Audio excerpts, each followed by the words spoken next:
Welcome to With Arms Wide Open, the Memoirs of Tobias pose. This exhibit will take you on a journey through key moments of his life. My name is Pascal, I will be your guide and narrator throughout this life-changing experience. I hope you have a hanky ready, you're going to need it. Onwards.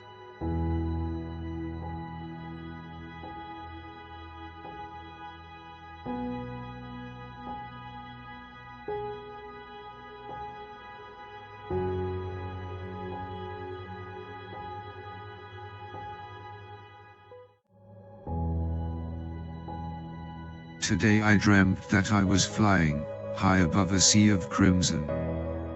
I watched as the tide ebbed and flowed, in sync with the beat of my heart. Above me, a dark sky loomed, heavy with the sickening scent of sorrow. Lightning cracked the sky and rain lashed against my skin. Suddenly I was falling, failing. As my face broke the surface of the water, I awoke, or did I?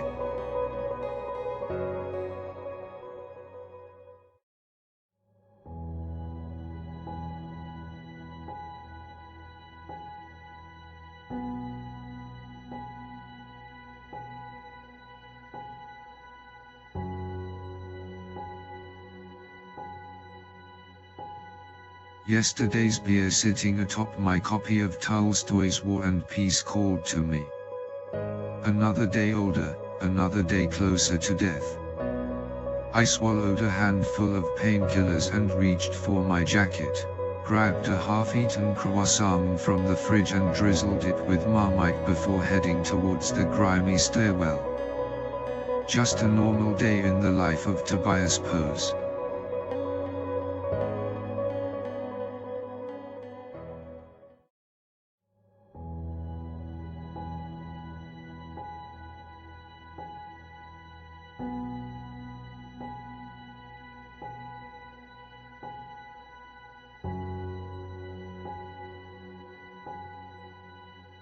I hated my job. Kids screaming, cars honking. The polar opposite of what one wants after another night of drinking alone, ad infinitum. I might as well just be a button on a set of traffic lights, I thought to myself bitterly as an irritatingly happy child crossed the road without so much as a thank you. How did I end up here? I was wasting my life. Since birth, I'd dreamed of being an actor, my name plastered on billboards across the globe. Instead I was here, no more than a shepherd of children.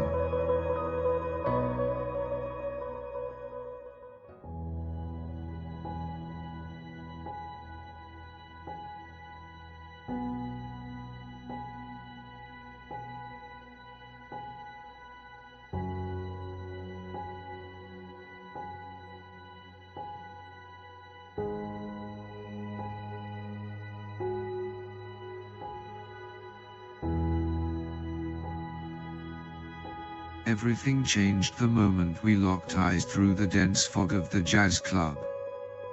On the small stage, a saxophonist wailed a soulful G-flat. B sharp. Back to G. Maybe the music was getting to me, but I felt like I could see into her soul, the color of her memories, the taste of her hopes and dreams. I went over.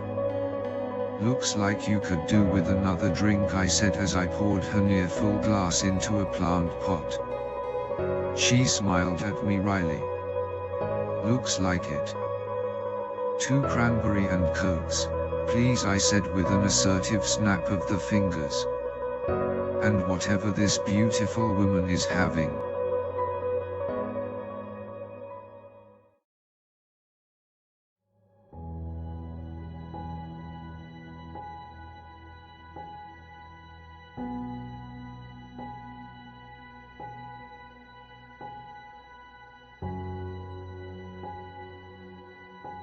Those early days were a heady haze. I'd never felt such unadulterated joy. We did everything and yet nothing at the same time. Time stood still yet flew, our relationship a paradox. We were Jack and Rose, aboard a sinking ship in the ocean of love. Near, far, wherever you are, I believe that the heart does go on. Never had something so aptly encapsulated the storm of emotion raging in my soul.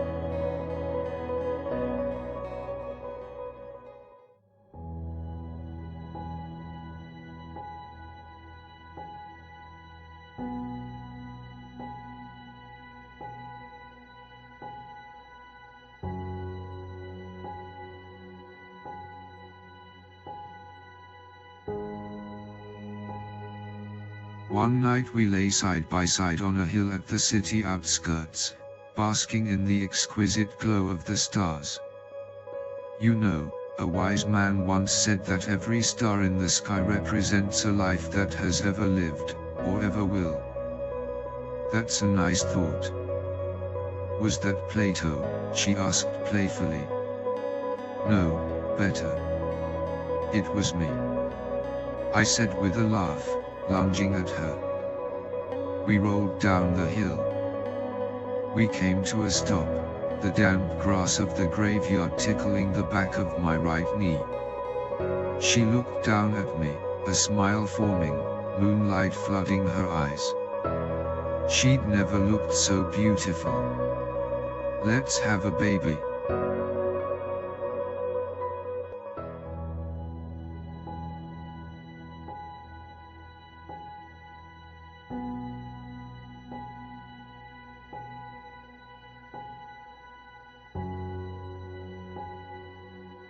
They say that one's wedding day should be the happiest day of their life. Maybe it would have been if I wasn't so worried about Tara giving birth halfway down the aisle. Evening came and we were left alone in the apartment, a relief, truth be told, after a day of repetitious niceties from forgotten relatives. You know what I really want, she said, fixing me with a serious expression. McDonald's. We grabbed our jackets and wellies, threw them on top of our wedding attire and headed out into the blizzard. We got some peculiar looks, but we didn't care. That was just what the baby ordered, she sighed contentedly after polishing off her chicken legend. We sat in silence, enjoying our newfound weddedness. After slurping at the remains of her banana milkshake for what seemed like an eternity, she looked me in the eye. Tobias. I think I have a name for our son. What's that? Donald.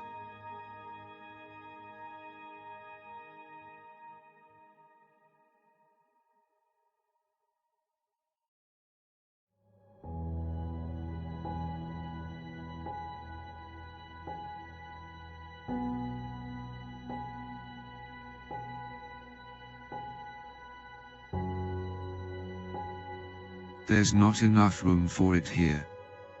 It's too long. Tara was becoming frustrated. We'd been trying to build the cot all damn night. I couldn't say what I was really thinking, so instead took a deep breath and calmly said, why don't you go and lie down, do a crossword. This is a manly job for a manly man. Then who's going to do it, she quipped. A sick burn, indeed. 2 hours and 18 minutes later, my work was complete. You can open your eyes now. Voila. She looked at my handiwork with a despairing smile. Tobias, it's lovely but, it's back to front.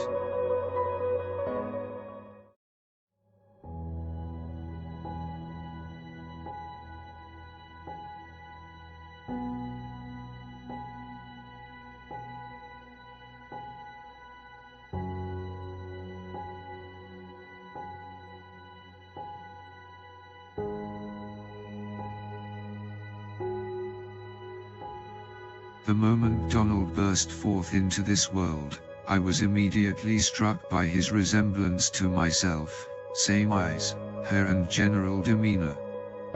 As I held him in my hand, I felt a sense of pride rush through me like electricity.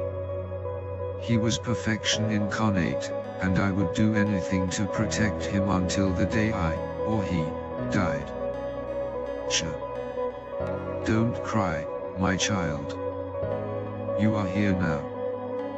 Tara gave a weak, sweaty smile.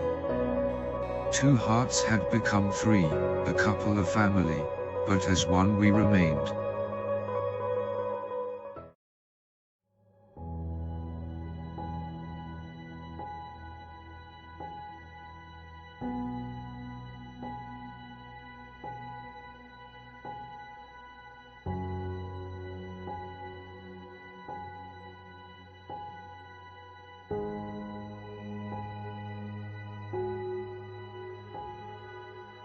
Raising a child can be tough.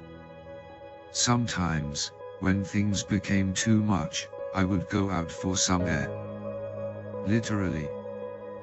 While other fathers might have drowned their sorrows at the pub, I had put the devil's drink behind me. No, instead I had found a different way to unwind. Skateboarding. Whenever I felt stressed, I'd hop on my board and cruise down the road, feel the wind in my beard, and everything, albeit briefly, would be alright with the world.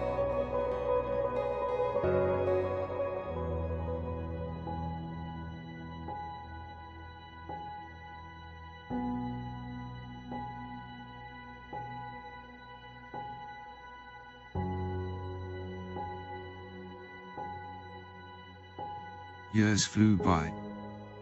Before we knew it, Donald was about to start school. "What do you want to be when you grow up, son?" I asked him. "I want to be just like you, Daddy," he replied. "Gee son, that's great. But what about a job? It's never too soon to start planning." "I wanna be a..." He looked to the sky. A distant airplane caught his eye. "A pilot. My son, a pilot." I liked the thought of that. Part of me began to think that maybe I should have been one. I hadn't really seen much of the world, after all. I stood up. "Well, what are you waiting for? Let's fly," and with that we took off, running through the tall grass with arms wide open. The cool breeze rushed against my face. In that moment, I was a plane, flying, fast, free, fabulous.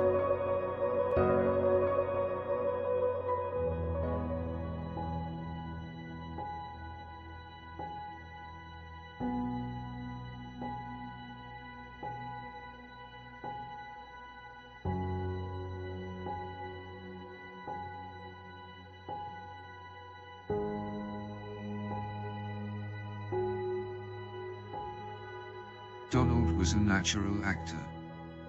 Sure, his role, Scarecrow, was a minor one, but he made it his own. I looked on proudly, a face in the darkened crowd. That boy's going to go far, I thought to myself. Pilot, actor, drug dealer, I didn't care, I would support him, whatever choices he made in life. "That's my son," I whispered to the elderly gentleman wearing a poncho next to me.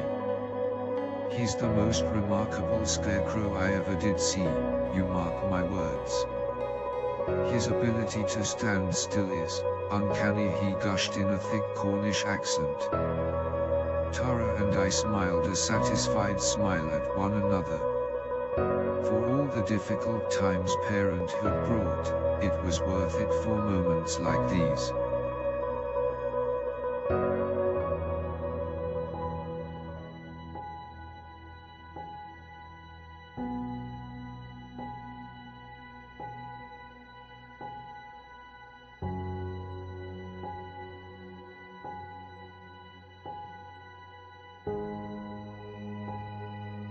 That night, I had a dream, a nightmare.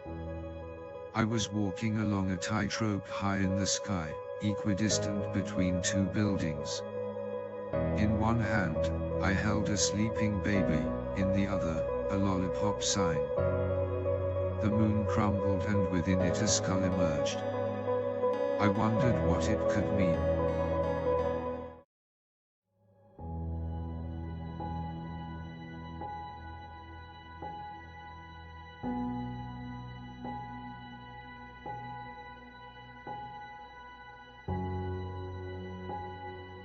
When Donald was 10, we went on holiday to the Cotswolds.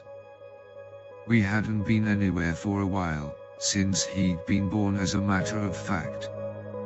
As we walked along the harbour wall, an old man spied us and handed us a leaflet for boat hiring on the old lake. "Can we go, Dad? Can we? Gee son, I don't know," I replied, concerned about the safety of hiring a boat from a strange old man. "Well, I think it's an excellent idea," chimed in Tara. "You two men can catch us some fish and I can get some peace and quiet to do some crosswords." The next thing I knew, Donald and I were drifting out onto the lake, the waving silhouette of Tara growing ever smaller on shoreline.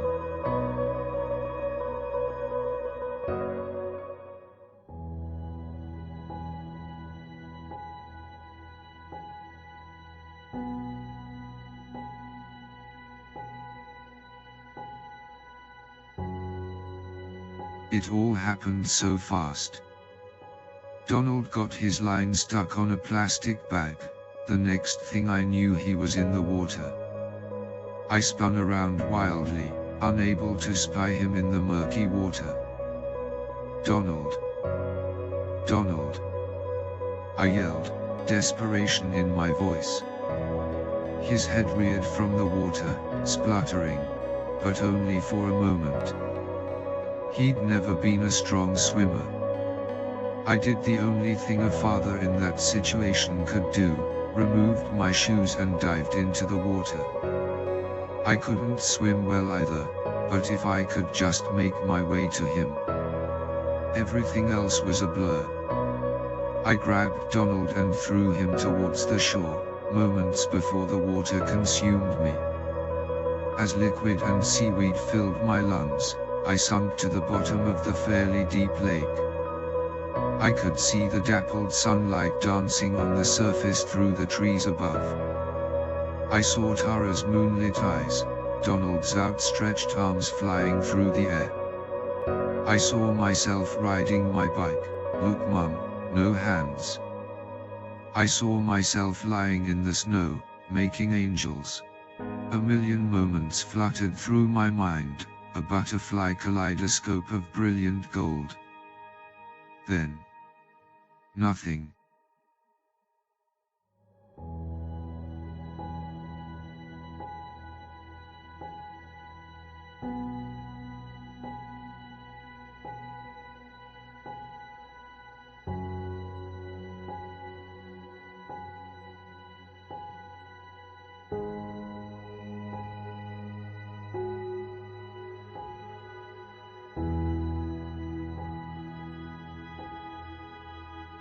As I looked down at my funeral from the sky above, I reflected on my existence, what it had meant, what purpose I had served.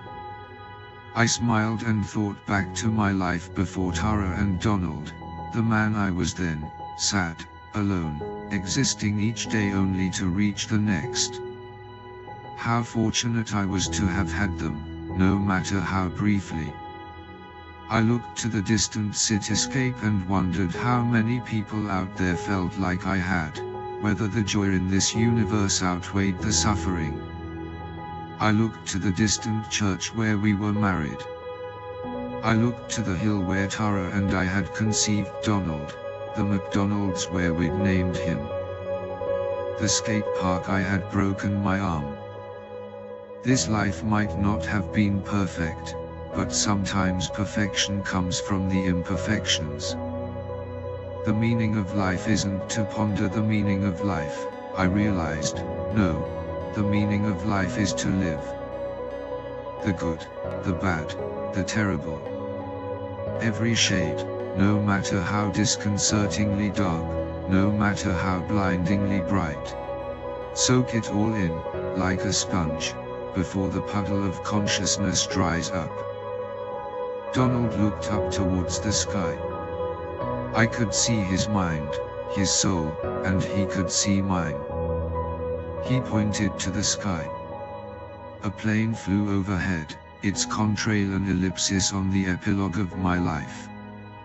Look, Mum, it's Dad. He's up there, he's with the birds and planes now.